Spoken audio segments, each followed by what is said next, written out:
Hey, insight number 5. We're just finishing off with a little one in section 80. This week's been a little bit interesting, but really the theme around it is to, yes, prepare, but also to live with thanksgiving of everything. That's really what it comes down to, what they've talked about, and that the Lord will bless us because He promised He would, and He keeps His promises. So it's a sort of a theme around that, around providence and the Lord blessing you, but also you need to ask and be thankful. So that's kind of the theme. But anyway, going to end on section 80, which is about Stephen Burnett, young teenager, this is his little mission call, and what we can learn from that. Why is this one in Doctrine and Covenants? It's like 5 verses long. It's totally tiny. What are we supposed to learn from it?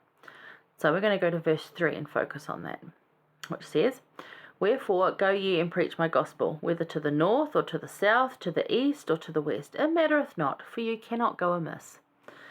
Isn't that a lovely way to say something? Like, just go spread the gospel. I don't really mind where you go. All of it's going to be good. You're not going to miss. No? Wherever you go, you're going to have a wonderful experience. Pray about where you want to go. Go where you feel you should go. You'll find wonderful people.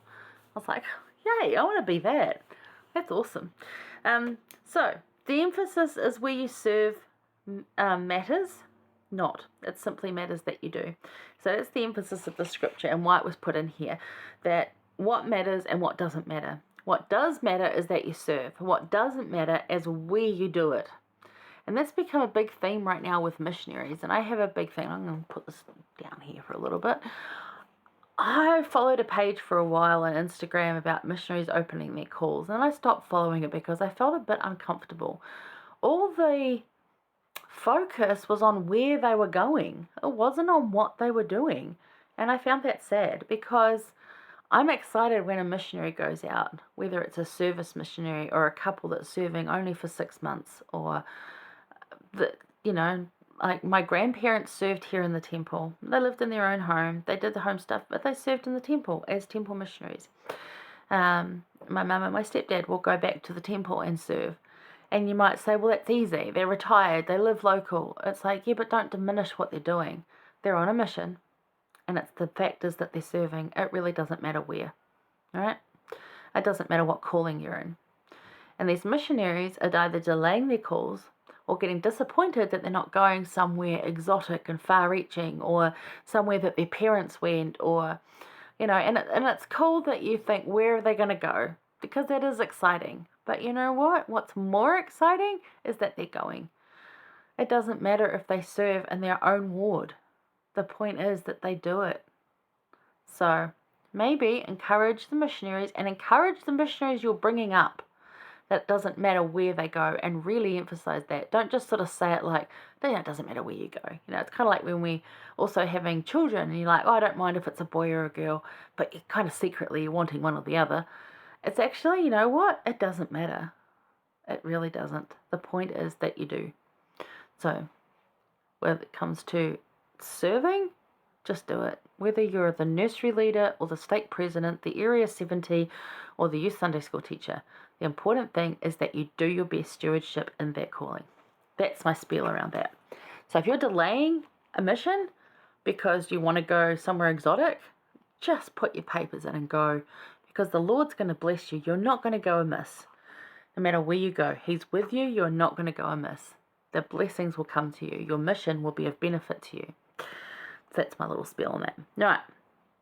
So Stephen here was a teenager when he was called. Now this was uncommon for the time. He was young. All of the others that had gone on missions were like married or they were older. He was a teenager. So that was kind of like the first teenager on a mission. But he didn't mind that he could go anywhere because he knew he would be led to discover those precious souls. The call is the celebration, not where you serve. And you got to remember that. The call is the celebration, not where you serve. Although it might be interesting and kind of like you could learn a lot from where you go, if it's somewhere in a different country, absolutely. And I love the missionaries that come from different countries, but I also love the missionaries from my own country. They're all good for different things, different reasons, different ways. They're all good. They all have amazing testimonies to offer and missionary work to do. So just focus on serving, not where you are. President Nelson said, "Through a lifetime of service in this church, I have learned that it really doesn't matter where one serves. What the Lord cares about is how one serves." And that's absolutely true. And we have been talking about that over and over and over about it's the stewardship that you do. The way that you do what the Lord wants you to do and needs you to do. The way you take care of that. It's not where you do it.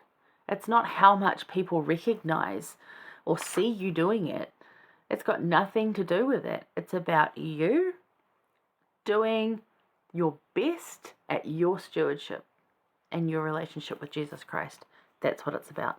So keep that in mind too as you head out into the world and head out into this next week. So yeah, there you go. That was this week's insights. I really hope you got something from that. Next week, I haven't even looked at it yet because I've been super busy, but I'm sure it's going to be awesome as always. Thank you for joining me. I love you guys. Take care out there. Mwah.